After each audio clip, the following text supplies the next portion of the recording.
freezer. Mama let apple. Good dog.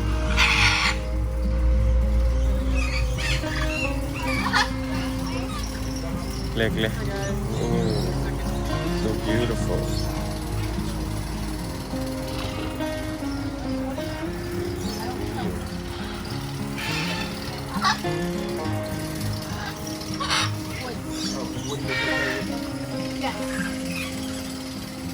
Teraba.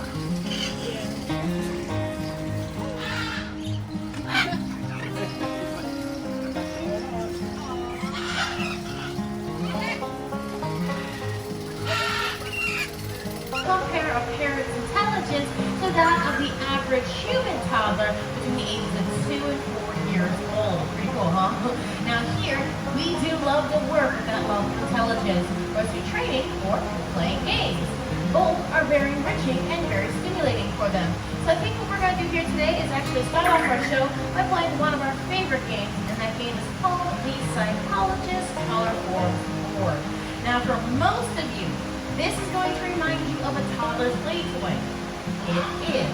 A little more scientific though. A psychologist actually developed this to test the IQ of the average human toddler between the ages of 1 and 1.5 years old. As you can see, very basic concept. 3 different colored shapes, and of course the corresponding holes to which they fit. So let's go ahead and bring out one of the parrots to join us, and I'm actually going to go ahead and bring out my buddy Clover. I know he hasn't had a chance to play this game in a couple of days. Alright, you want to join me? Oh, yes, you do. Now, folks, I'm going to go ahead and walk Clover around to introduce you all to him. But please remember, do not touch Eli's fingers, not the nice way. Now, Clover, he is a 39-year-old Day Macaw. Now, I would love to be able to tell you where you can find this species in the wild. I can't. He's a type of hybrid or mix between 2 different species. This happens very rarely or never in the wild, but in domestic breeding situations where the choice of mates are a little more limited, this does happen a little more readily. Now, if you're curious, what is a mixture of? He's a mix between the scarlet macaw and the fawn's macaw, also known as the grand military macaw. Now, I do believe he would like to say hello to you all before you continue. And so, I'd like to say hello. Hello. One more. Good boy.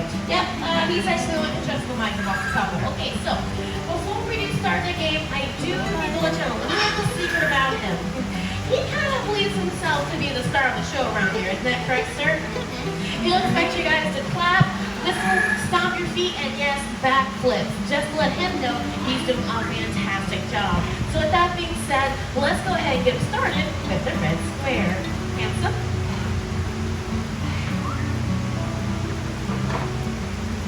Good job. Very nice start, bud.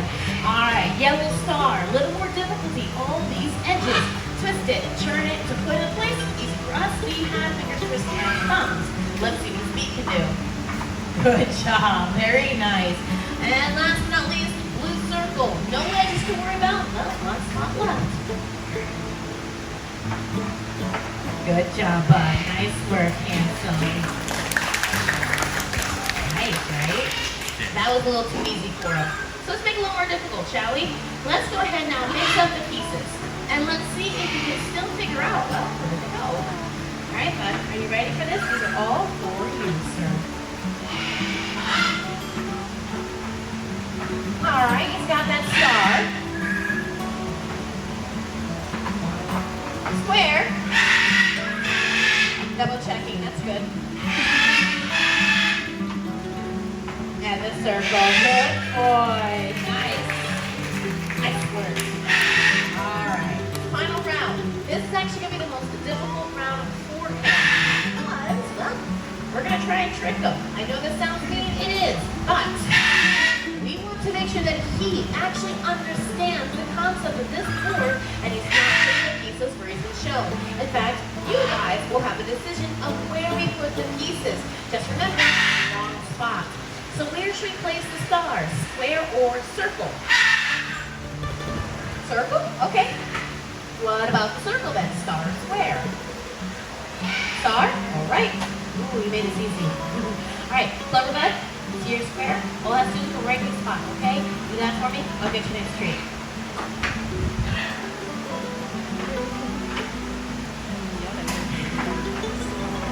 Not following directions very well. But he just passed the intelligence test. Good job. Nice work, Hansel. Alright, I'm going to enjoy his treats. He definitely deserves it. Now, folks, let me ask you guys a question here. Does anyone here think parrots can see in color? Okay, we got a couple. Alright, beautiful. Does anyone here think they see shades of gray and black and white like most animals? Okay, and if you just don't know, don't worry about it. We're here to learn. Okay, so those very few who think parrots can see in color, I hate to tell you this, you are absolutely correct. Parrots can actually see more color than we can. Their eyes have 4 codes to process color: red, blue, green, ultraviolet light. Our sad eyes only have 3 codes to process color: red, blue, green. Now also take notice where your eyes are actually located. Either side of the head. That is called monocular vision. We have binocular vision. Now, monocular vision basically means they can move each eye independently of each other and focus on 2 different objects at the same time. Pretty cool, huh? So, with this information I've just given you, you can agree with me. It is very difficult to get something past a parrot. Well, we're going to test it. By testing it, we're going to play a very classic Atlantic City Boardwalk game called the Shell and the Piece. Now, traditionally, this game is played with 3 walnut shells or piece. We're working with parrots. That's extremely short game. So, we're substituting these 3 virtually indestructible metal cups and an orange ring that tastes very good.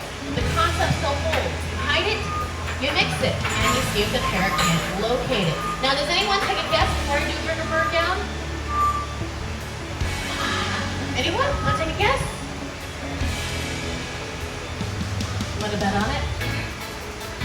No? Okay. Oh, I'm going to give you some pine nuts. Alright, so let's go ahead and bring Leprechaun down. This actually happens to be one of his favorite games. Hi, handsome. Now, Leprechaun is a 36-year-old Bear Day Macaw, and yes, he's a table surfer. Now we got that out of the way. Now, folks, we'll be playing 3 rounds with him. Each time he gets a round correct, I'll give him one of his favorite treats. If he does all 3, he'll get something extra special. Now, I will need your help with this game. When you believe that these are nicely shuffled or mixed up, please yell out, "Stop!" nice and loud. I don't hear very well anymore for very obvious reasons. Alright, are you ready? Your first round will be nice and easy.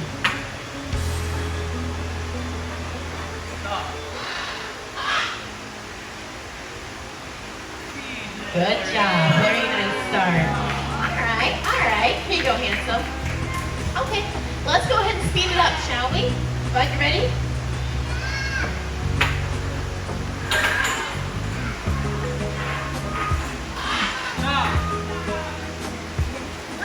Good job. Very nice. Here you go, bud. Okay, for this final round, yes, I'm going to speed this up one more time. Now, there's actually a huge possibility one of these cups are going to go off the table. If it happens, laughter to a minimum. Never mind. Okay. But I need you to back up. I don't want to smack you in the cup.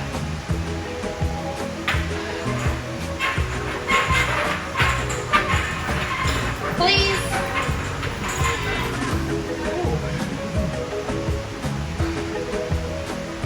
Good job. Very nice, handsome.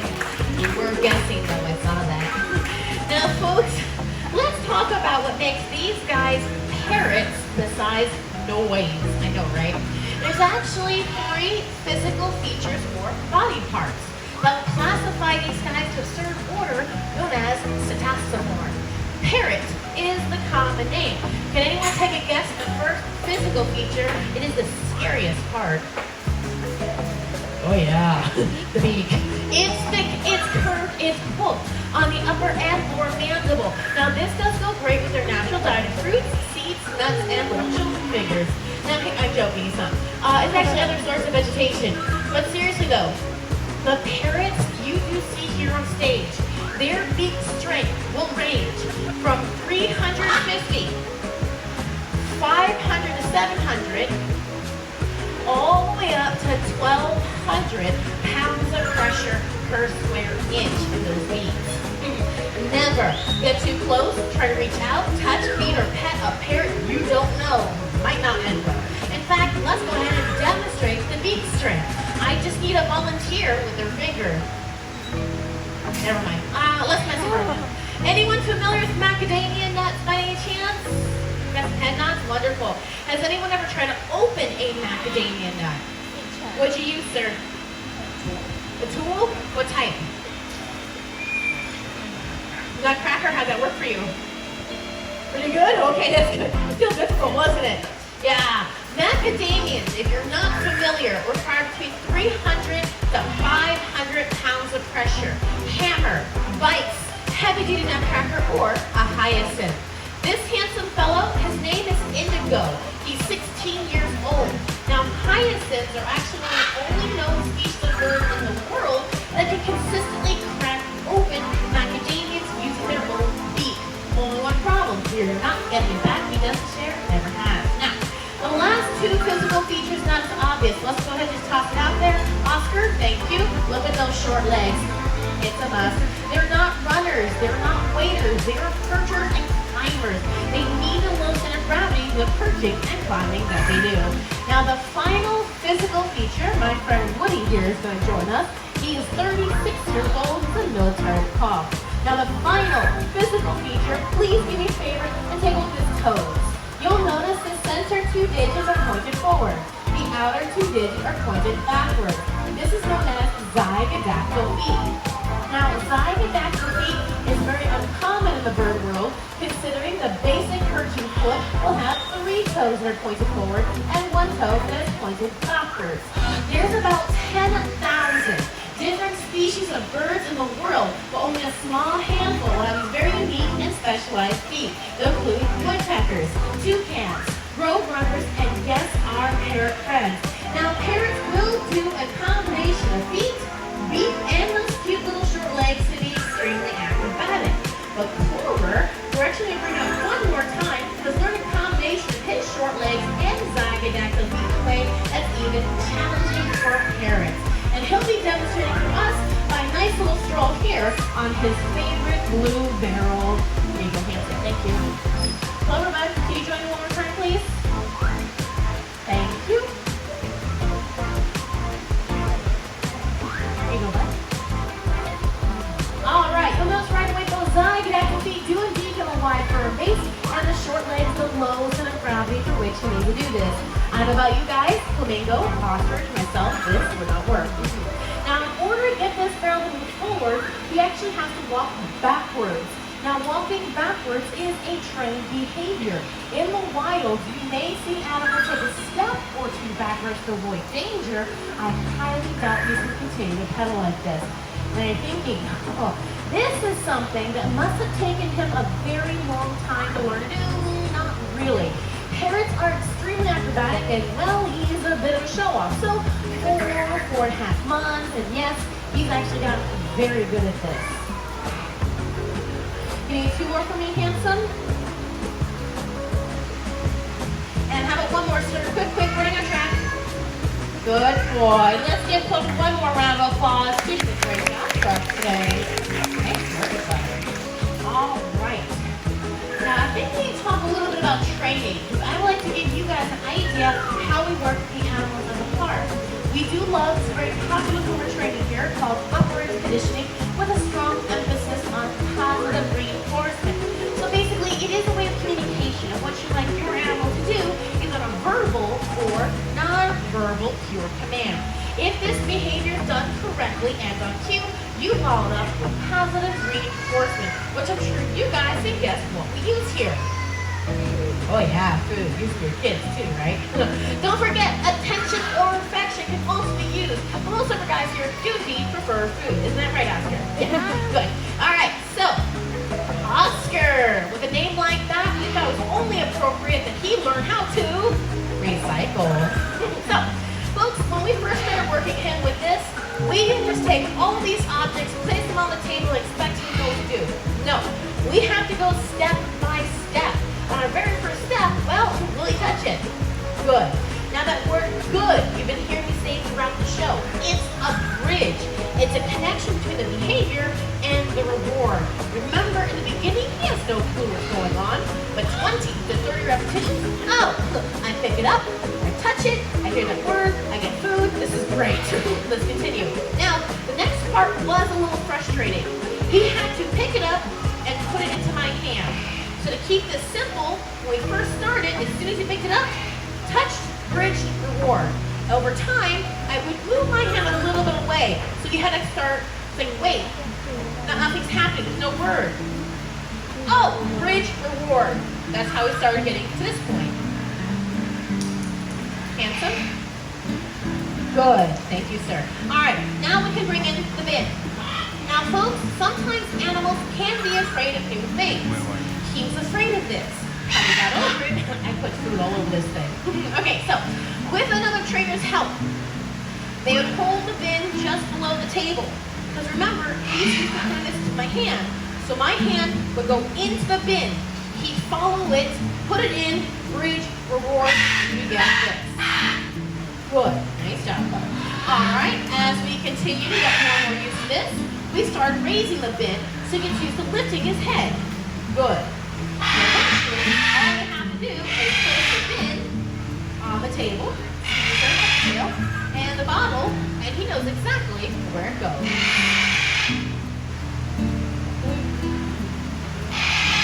Good job. Nice work, Oscar. Thank you. Now, one of the greatest things about operant conditioning, this is something that can work on any species of animal. Birds, mammals, reptiles, small children. As long as you hold something of value, internet, excuse me, you should be able to shape or mold something. Mango, what happened? Folks, this handsome fellow right here, his name is Mango. He's a 20-year-old Congo African Gray. He's actually one of our newest rescues. He's only started coming up to stage to learn how the process works. And I'm guessing Clovers and their screams probably spooked him off the perch. There you go. You good, boy? Yeah. All right. So, folks, if these guys don't feel like doing anything, that's okay. We don't force them to do anything they don't want to do. Everything they do here is always on a volunteer basis. All right. Now, I do apologize. I want to see how we're doing on time. We're doing great. Sorry, sir. It's not your turn right now. Now, folks, just before we do get to our final game, really quickly, you see me up here having a great old time with them? I am. But before you make a decision about bringing a parrot into your family, please ask one very important question. How do you feel about having a very loud, destructive, manipulative, territorial, domestic 3-year-old in your home for the next 50 to 90 years? We're good. Okay. No, seriously though, folks, if you're thinking about this, you're more than welcome to come out to the show and talk to me. I will try to discourage you as best I can. All right, so, no, unfortunately, I ran out of time for Birdie, but I would like to introduce you all to her. Birdie is a 31-year-old Moluccan cockatoo. And by the way, the Moluccan cockatoo screams have recorded to 135 decibels. Now, if you're not familiar with this, the jet engine off a 747 is 140. You want to scream, don't you? Yeah. All right, I can't even cover my ears. Great. Sorry, guys. Ready, Bird? 1, 2. You're right, going in 2. All right, so back to Leprechaun. Now, folks, there's something I did not mention about Leprechaun earlier. He's actually a genius. I know it doesn't look like it, but he is. He's learned to count as well as very simple addition and subtraction. How do you wonder? Well, by bringing it up here on his favorite blue bell. Just like that. So let's do some warm-ups. I need a number between 1 and 5 to get started. Please shout it out. 3 it is. Hansel, you ready? 3.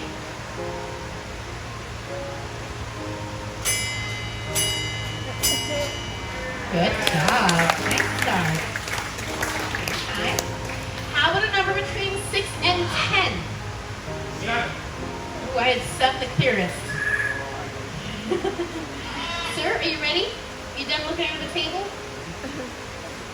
All right, here we go. 7.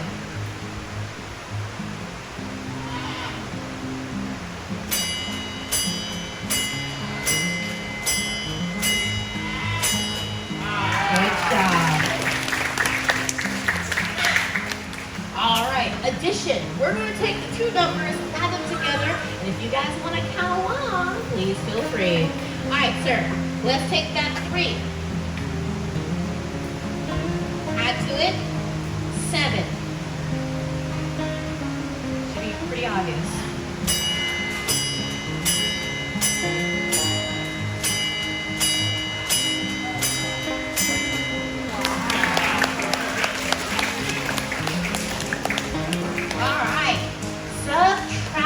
You guys are pretty good at it.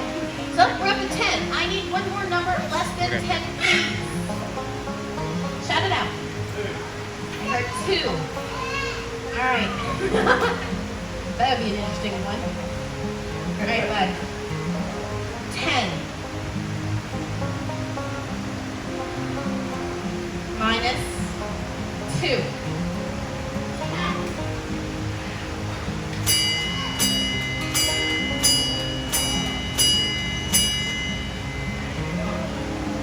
Okay, he doesn't.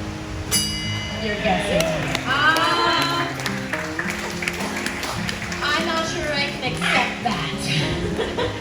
I'm going to give him one more try because I feel like he's guessing now. Handsome, you got this. 10. Focus. Minus 2.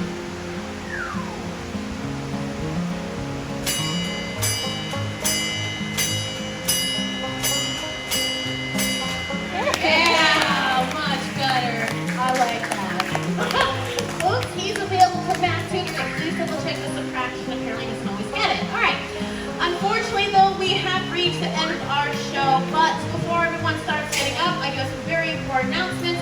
Please do me a huge favor. Check around for your belongings and do not leave your children. I don't have the space. You're more than welcome to take photographs of these guys, but please remember, stay on that side of the ropes area for your safety as well as theirs. If you have questions, you're more than welcome to come up and ask. I will help you out to the best of my ability. Otherwise, your next stop of the day will be the Dolphin Show. It's actually in that direction on the other side of the brown building. Thank you, everyone. Enjoy the rest of the day here at CNC.